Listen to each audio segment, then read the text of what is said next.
Hello everyone. Dot academy के इस online platform पर एक बार फिर आपका बहुत बहुत स्वागत है। आज की क्लास में हम प्रैक्टिस क्वेश्चन को सॉल्व करेंगे। जो पीछे हमने जो टॉपिक किया है विद्युत धारा वाला, उससे रिलेटेड हम आज के जो क्लास में जो है उससे रिलेटेड क्वेश्चन को सॉल्व करेंगे। कुछ इंपॉर्टेंट क्वेश्चन जो पीछे के एग्ज़ाम्स से उठाए गए हैं और हमारे एग्ज़ाम्स के लिए बड़े इंपॉर्टेंट हैं उनके कॉन्सेप्ट जो हैं। तो चलिए शुरू करते हैं आज की क्लास को। पहला क्वेश्चन अपने सामने है, यदि किसी परिपथ में 10 माइक्रो कूलाम का आवेश। अब यहाँ पे जो सबसे पहली जो कहानी है वो ये है कि आवेश का जो पार्ट है वो इसका जो यूनिट होता है आवेश का वो होता है कूलाम, और उसको हम लिखते हैं सी से। लेकिन कई बार आवेश micro coulomb, pico coulomb, nano coulomb, इस तरह से मिली कूलाम, इस तरह से प्रदर्शित किया जाता है। तो माइक्रो कूलाम का मतलब होता है 10 की घात माइनस 6 कूलाम, नैनो कूलाम का मतलब होता है 10 की घात माइनस 9 कूलाम, और मिली कूलाम का मतलब होता है 10 की घात माइनस 3 कूलाम। यहाँ ये कह रहा है कि आवेश का जो मान है वो 10 माइक्रो कूलाम यानी 10 गुणा 10 की घात माइनस 6 कूलाम। और वो पूछ रहा है परिपथ में धारा का मान क्या होगा। तो धारा का सिंपल सा लॉजिक है, धारा जो होती है वो I बराबर Q अपॉन T होती है। तो यहाँ पे जो Q का मान है वो कूलाम में रखना होता है, तो हमने लिखा 10 गुणा 10 की घात माइनस 6 कूलाम। और ये नीचे जो लिखा वो समय का जो मान अपने क्वेश्चन में दे रखा वो 1 सेकेंड दे रखा है। तो ये वैल्यू जो आई वो अपने पास आई 10 गुणा 10 की घात माइनस 6 कूलाम बटा सेकेंड, और ये कूलाम बटा सेकेंड को हम एम्पियर कहते हैं। तो आई का जो मान आया वो आया 10 गुणा 10 की घात माइनस 6 एम्पियर। और यदि इसको इस तरह से लिखें तो ये 10 की घात माइनस 6 को फिर माइक्रो लिख देते तो ये वैल्यू बनेगी 10 माइक्रो एम्पियर। तो इस परिपथ में जो करंट बहेगी वो 10 माइक्रो एम्पियर की करंट इस परिपथ में प्रवाहित होगी। तो ऑप्शन ए हमारा सही आंसर है इसमें। तो चलिए नेक्स्ट क्वेश्चन देखते हैं। अगला क्वेश्चन अपने पास, भारत में घरेलू विद्युत सप्लाई जो आती है, घरों में जो विद्युत की सप्लाई आती है, पहली बात तो ये देख लेना कि हमारे घरों में जो विद्युत सप्लाई आती है वो एसी वोल्टेज होता है।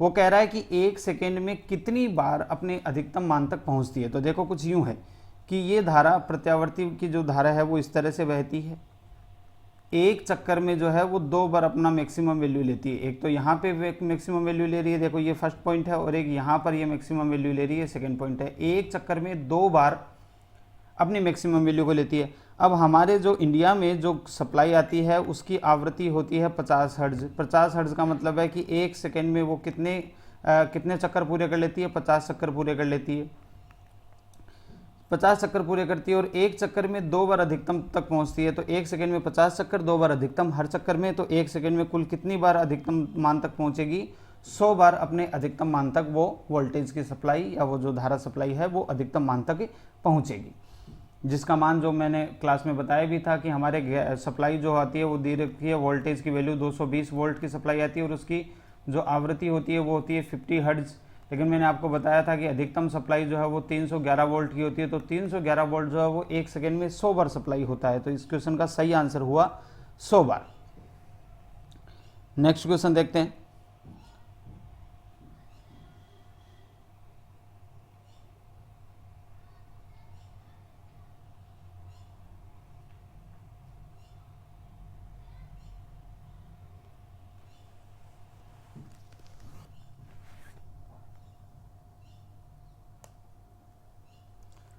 तो चलिए नेक्स्ट क्वेश्चन अपने पास हुआ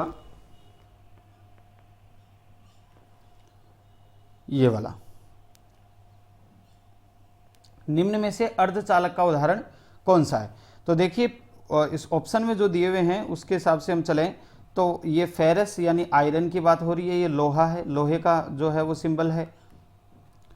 ये Cu जो है वो कॉपर यानी तांबे का सिंबल है, और Ag यानी ये सिल्वर यानी चांदी का सिंबल है, अर्जेंटम इसका ये सिंबल है। तो ये तीनों तो जो है वो चालक हैं।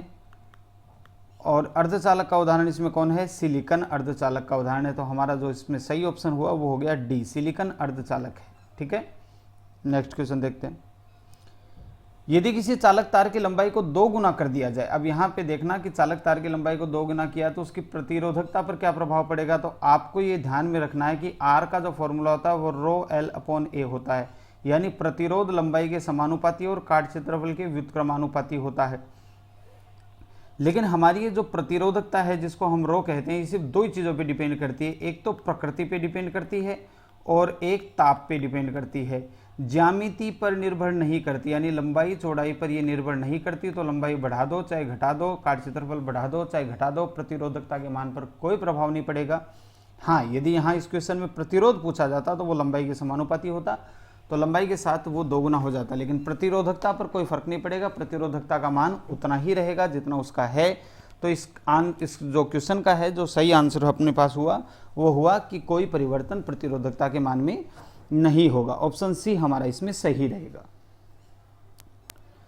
नेक्स्ट क्वेश्चन अपना है 12 ओम वाले किसी प्रतिरोध के सिरों पर 60 वोल्ट का विभवांतर लगाया जाए और प्रवाहित धारा का मान पूछा है। तो देखो ये कुछ यूं है कि एक आपके पास 12 ओम का प्रतिरोध है और उससे जो बैटरी लगाई गई है वो 60 वोल्ट की बैटरी लगाई गई है, 60 वोल्ट की बैटरी लगाई है और प्रवाहित धारा का मान आपसे पूछ रहा है। तो धारा का मान इसमें ओम का नियम लगा देते हैं। तो ओम का नियम होता है V बराबर आई आर, आई का मान चाहिए तो ये आएगा भी V बट्टा आर। तो आई का जो मान आएगा वो V का मान हुआ 60 वोल्ट और R का मान हुआ 12 ओम। तो 12 5 60, ये आएगा 5 एम्पियर की करंट इस परिपथ में प्रवाहित होगी। तो सही ऑप्शन हुआ हमारा ऑप्शन सी, 5 एम्पियर की करंट इसमें प्रवाहित होगी। नेक्स्ट क्वेश्चन अपना है इसमें चित्रानुसार धारा, ये धारा लिखा हुआ, ये थोड़ी प्रिंटिंग मिस्टेक है, ये चित्रानुसार धारा आई का मान पूछ रहा है। तो ये चित्र में जो आई लिखा हुआ है उसका मान जानना चाहता है। तो देखिए इसमें ये जो प्रश्न सोल्व होगा ये किरचॉफ के प्रथम नियम से होगा, किरचॉफ के प्रथम नियम से। किरचॉफ ने परिपथ को सोल्व करने के लिए 2 नियम दिए थे, तो उसमें से पहला नियम जो है वो यहाँ लगेगा और वो ये नियम कहता है कि कोई यदि संधि है, कहीं भी परिपथ में कोई संधि बनी हुई है जहाँ 2 से ज़्यादा ब्रांच, संधि किसे कहते हैं, जहाँ तारों की 2 से ज़्यादा ब्रांच मिलके आती है उसको अपन कहते हैं जंक्शन, वो होती है संधि। तो किरचॉफ ये कहता है कि किसी संधि पर आने वाली करंट बराबर जाने वाली करंट हमेशा बराबर होगी, यानी आई इनपुट किसी संधि पर जितनी करंट आ रही है बराबर आई आउटपुट संधि से जाने वाली करंट बराबर होगी। अब यहाँ पे देखो संधि ये इस तरह से ये यहाँ संधि बन रही है। अब इसमें संधि की ओर आने वाली करंट कौन सी है, 2 एम्पियर संधि की ओर आने वाली है, 6 एम्पियर संधि की ओर आने वाली है, 4 संधि से जाने वाली है। तो आने वाली करंट कौन कौन सी होगी, 4 + 6 बराबर होने वाली जाने वाली करंट। तो जाने वाली करंट एक तो 4 दे रखी है और एक हमें दे रखी है आई, सॉरी ये 4 और नहीं 2 और 6, ये वैल्यू 2 है, 2 और 6 आने वाली करंट है और 4 और आई जाने वाली करंट है। तो आने वाली करंट बराबर जाने वाली करंट होनी चाहिए। तो इधर बनेगा अपने पास 8 और उधर बनेगा 4 + आई। तो जो करंट यहाँ से आएगी वो आएगी 4 एम्पियर। तो इसमें हमारा सही ऑप्शन होगा वो होगा सी, सी ऑप्शन इसमें सही है। 4 एम्पियर की ये करंट होगी, जो आई दिखाया यहाँ जा रहा है वो 4 एम्पियर की करंट होगी। चलिए नेक्स्ट क्वेश्चन देखते हैं। इसमें वो कह रहा है निम्न परिपथ का तुल्य प्रतिरोध क्या होगा। तो चित्र में अपने को साफ दिख रहा है कि ये 3 प्रतिरोध जुड़े हुए हैं। तो इनमें से ये जो दोनों प्रतिरोध हैं, ये 2 ओम वाले, ये दोनों प्रतिरोध ये श्रेणी क्रम में है। तो इनका जो आएगा वो आएगा अपने पास 2 + 2, यानी इन दोनों का हो गया 4 ओम। अब ऊपर वाला 4 ओम और नीचे वाला 4 ओम ये कुछ यूं है, ऊपर 4 ओम मान सकते हैं तुल्य प्रतिरोध और नीचे 4 ओम दिया हुआ है। तो इस तरह से ये सर्किट बन जाएगा। ऊपर वाला जो प्रतिरोध है वो भी 4 ओम का है और नीचे वाला प्रतिरोध भी 4 ओम का है। तो ये दोनों समांतर क्रम में है। तो फाइनल निकालने के लिए हम क्या कर देते हैं, आर इक्विवेलेंट बराबर 4 और 4 का समांतर क्रम निकाल देते हैं, 1/4 + 1/4। तो ये बनेगा आर इक्विवेलेंट। इसको सोल्व करेंगे ना तो ये 1/2 बनेगा और इसको उल्टा करके लिख देंगे तो आर इक्विवेलेंट का जो फाइनल मान आएगा वो आएगा 2 ओम। तो इस परिपथ का जो सही प्रतिरोध है, तुल्य प्रतिरोध है, वो 2 ओम है। ये ए ऑप्शन हमारा सही होगा। इसमें सब में यूनिट लगी हुई है। 2 ओम का प्रतिरोध इस परिपथ का हमारा तुल्य प्रतिरोध हो जाएगा। क्लियर है। चलिए नेक्स्ट क्वेश्चन की तरफ बढ़ते हैं। अगला है प्रत्यावर्ती धारा का वर्ग माध्य मूल मान 100 एम्पियर है तो धारा का अधिकतम मान क्या होगा। तो आरएमएस और अधिकतम मान में जो संबंध होता है वो ये होता है, धारा का मान पूछ रहा है तो धारा के हिसाब से लिख लेते हैं। आई आरएमएस की जो वैल्यू होती है वो I0/√2 के बराबर होती है और यही जो है वो वोल्टेज में भी लगता है। वोल्टेज का आरएमएस मान जो है वो वोल्टेज के अधिकतम मान बटा 2 के बराबर होता है, √2 के बराबर होता है। अब इसमें देखो वो अपने से I0 के मान जानना चाहता है। तो I0 बराबर कितना बनेगा भाई, √2 × I RMS। अब वो कह रहा है आरएमएस की वैल्यू जो है वो कितनी है, 100 है। तो ये बनेगा √2 गुणा 100 और ये वैल्यू अपने पास आएगी, अंडर की वैल्यू 1.414 लिख देते हैं गुणा 100, तो ये वैल्यू लगभग अपने पास आएगी 141 एम्पियर की अधिकतम करंट वो होगी जिसकी आरएमएस वैल्यू 100 होगी। तो इसमें अपना ऑप्शन नंबर बी सही है। ठीक है, यहाँ तक की बात। चलिए नेक्स्ट की तरफ बढ़ते हैं। अगला क्वेश्चन ये कह रहा है कि ग्राफ में दो चालक ए और बी के सिरों पर आरोपित वोल्टता तथा प्रवाहित धारा के मध्य ग्राफ दिया गया है। दोनों चालकों के प्रतिरोध में सही संबंध क्या होगा? ए का प्रतिरोध ज्यादा होगा कि बी का प्रतिरोध ज्यादा होगा कि दोनों का प्रतिरोध समान होगा? तो इसके लिए ध्यान से देखिए कि हमारे पास जो ग्राफ दिया है वो हमारे पास ग्राफ है वी और आई के बीच में। किसका ग्राफ है? ग्राफ अपने पास है वी आई ग्राफ है। अब यदि मैं आपसे कहूं कि इस ग्राफ का स्लोप निकालो, तो ग्राफ का स्लोप का मतलब होता है, यानी ढाल का मतलब होता है कि आप y कोऑर्डिनेट वाली राशि में, जो y कोऑर्डिनेट में राशि है उसमें x कोऑर्डिनेट वाली राशि का भाग दे देंगे। तो कायदे से इसकी स्लोप जो आनी चाहिए थी वो आनी चाहिए थी v बट्टा, y कोऑर्डिनेट में v है और x कोऑर्डिनेट में i है, यानी v बट्टा i आनी चाहिए थी। और ओम के नियम के अनुसार v बट्टा जो i है वो किसको प्रदर्शित करता है? r को प्रदर्शित करता है। यानी सीधी सीधी बात हुई कि इस ग्राफ का जो ढाल होगा वो प्रतिरोध को प्रदर्शित करेगा। अब हम ग्राफ में चलते हैं और हमने देखा कि a जो है वो और b जो है वो इतनी ढाल बनाते हैं, तो साफ साफ दिख रहा है a की ढाल b से ज़्यादा है, तो जिसकी ढाल ज़्यादा है उसका प्रतिरोध भी ज़्यादा है। तो यानी a की ढाल जो है वो यहाँ अपन मान लेते हैं कि थीटा a जो है वो थीटा b से बड़ा है, और जिसका थीटा बड़ा है उसकी स्लोप बड़ी है, स्लोप बड़ी है मतलब उसका प्रतिरोध बड़ा है। यानी हमारे हिसाब से ए का प्रतिरोध ज़्यादा होना चाहिए, बी का प्रतिरोध कम होना चाहिए। तो इसका सही आंसर होगा ए का प्रतिरोध अधिक होता है। यहाँ तक की कहानी क्लियर है। चलिए नेक्स्ट क्वेश्चन की तरफ बढ़ते हैं। नेक्स्ट क्वेश्चन है, किसी विद्युत परिपथ में 10 वोल्ट की बैटरी लगी है। स्विच को ऑन करके यदि वोल्टमीटर से बैटरी की वोल्टता मापी जाए, तो ये बहुत ही इंपॉर्टेंट क्वेश्चन है, ध्यान से सुनना। ये कुछ यूँ कह रहा है कि मान लीजिए कि आपके पास एक परिपथ है और इस परिपथ में कोई बल्ब जुड़ा हुआ है, कोई फैन जुड़ा हुआ है, कोई प्रतिरोध जुड़ा हुआ है, बहुत सारी चीज़ें इसमें जुड़ी हुई हैं, ठीक है। और इसमें जो है वो बैटरी जोड़ रखी है, वो 10 वोल्ट की जोड़ रखी है, और इस बैटरी का वोल्टेज इस पर अंकित किया हुआ है, वो है बैटरी पे जो अंकित वोल्टेज है वो है 10 वोल्टेज। अब यहाँ पे कहानी क्या है, ध्यान से सुनना। ये V है, जब हम इसके सिरों पर जब ये धारा देने लग जाए कि जब इसको स्विच ऑन कर दें, यहाँ पे स्विच मान लेते हैं कि स्विच ऑन कर दें तो ये धारा देने लग जाएगा। धारा देते समय हम यहाँ इसके सिरों पर एक वोल्टमीटर लगाकर इसका पाठ्यांक नोट कर रहे हैं, ऐसा ये कुछ क्वेश्चन में कह रहा है। तो ध्यान से सुनना, जब आपको बैटरी की वोल्टता दी हुई हो और बैटरी धारा दे रही हो, उस समय उसके टर्मिनल पर वोल्टेज हमेशा उसके इंकित मान से ज़्यादा होगा। यहाँ कुछ यूँ कहानी है कि इसमें एक सूत्र होता है, वो है V बराबर E माइनस आई आर, ठीक है। अब यहाँ पे देखो, ये जो E है ये कहलाता है बैटरी का विद्युत वाहक बल। क्या कहलाता है?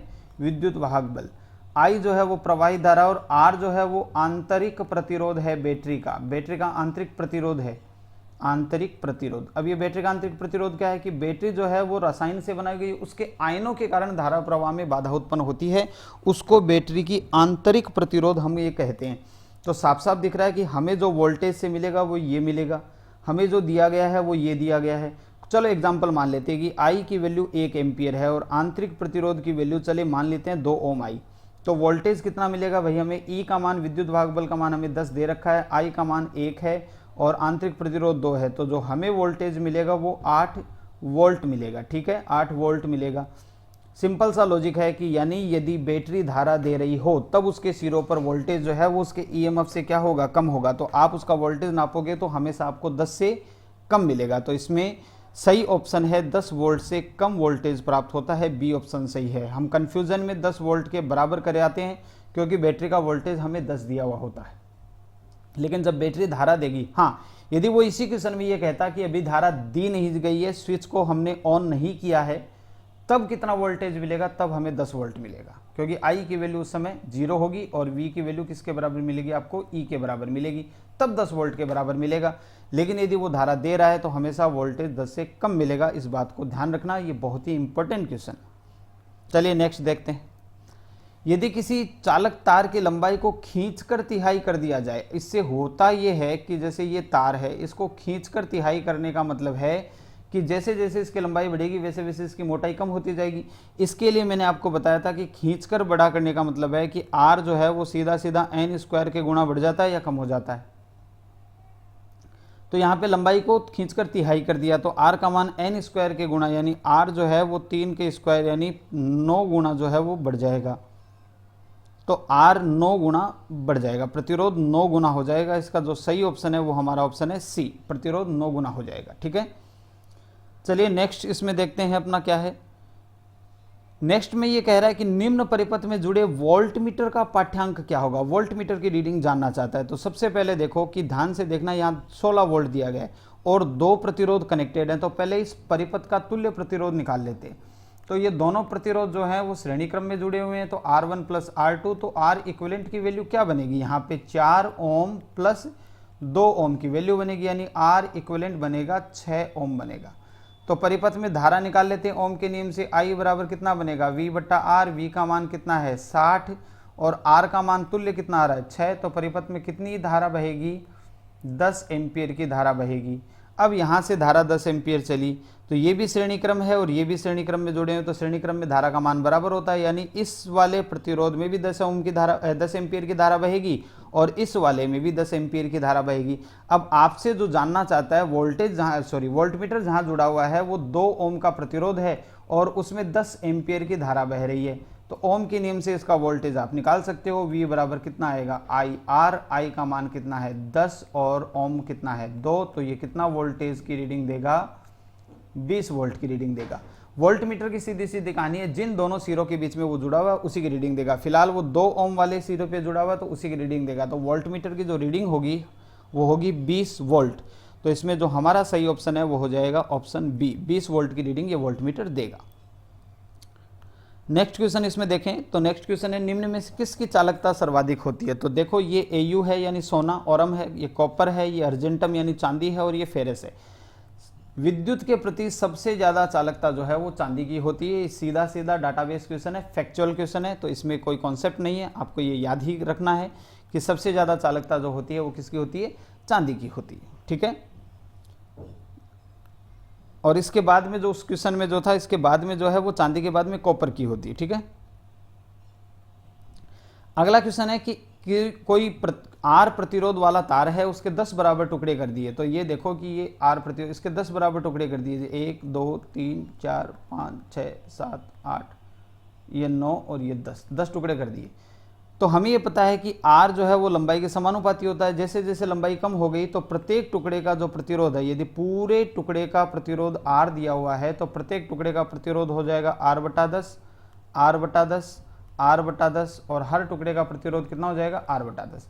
अब वो कह रहा है इन सभी को समांतर क्रम में जोड़ा है। तो समांतर क्रम का तुल्य प्रतिरोध क्या होता है, ये होता है 1 बटा R1 प्लस 1 बटा R2 और इस तरह से हमारे पास 10 टुकड़े हैं तो ये R10 तक जाएगा। सबकी वैल्यू को यहाँ रखें तो ये वैल्यू आएगी, R1 की वैल्यू कितनी है R बटा 10, तो ये R बटा 10 ऊपर चला जाएगा। दूसरे में भी ऐसा ही आएगा R बटा 10 और इस तरह से कितने पद हैं अपने पास, ये 10 पद हैं सेम टू सेम। तो ये वैल्यू अपने पास कुछ यूँ बनेगी, 1 बटा R इक्विवेलेंट के बराबर, ये 10 पद है तो 10 गुणा से लिख दें 10 बटा R। तो ये वैल्यू आएगी 1 बटा R इक्विवेलेंट बराबर 100 बटा R। तो R इक्विवेलेंट की जो वैल्यू आएगी वो आएगी R बटा 100। यदि उस तार के 10 बराबर टुकड़े करके उनको समांतर क्रम में जोड़ दिया जाए तो तुल्य प्रतिरोध जो परिपथ का हो जाएगा वो R बटा 100 हो जाएगा। बी ऑप्शन इसमें हमारा करेक्ट होगा। नेक्स्ट क्वेश्चन अपना है, प्रत्यावर्ती धारा को दिष्ट धारा में परिवर्तित करने हेतु। देखिए हमारे घरों में जो सप्लाई आती है वो AC आती है और जो हमारे युक्तियां जो सप्लाई जो काम में धारा लेती है वो DC लेती है। तो बीच में क्या है कि AC को DC से कन्वर्ट करना पड़ता है। अब AC को DC में कन्वर्ट करने के लिए जो है वो दिष्टकारी परिपथ काम में लिए जाते हैं। क्या परिपथ काम में लिए जाते हैं, कौन से, दिष्टकारी परिपथ काम में लिए जाते हैं। और दिष्टकारी परिपथ जो बनते हैं वो डायोड से बनते हैं। डायोड एक अर्धचालक युक्ति है, ये भी ध्यान में रखना, अर्धचालकों से बनी हुई युक्ति है, अर्धचालक युक्ति है। ये भी आप याद रखना, सेमीकंडक्टर डिवाइस है, ये सेमीकंडक्टर डिवाइस है यानी अर्धचालक युक्ति है। और इसकी सहायता से जो है वो प्रत्यावर्ती धारा को दिष्ट धारा में बदला जाता है। ये भी फैक्चुअल क्वेश्चन है, फैक्ट है। तो डायोड से की सहायता से जो है वो प्रत्यावर्ती धारा को दिष्ट धारा में परिवर्तित किया जाता है। तो आज के लिए इतना ही, मिलते हैं एक और बेहतर क्लास में। तब तक बने रहिए dot academy online YouTube channel से।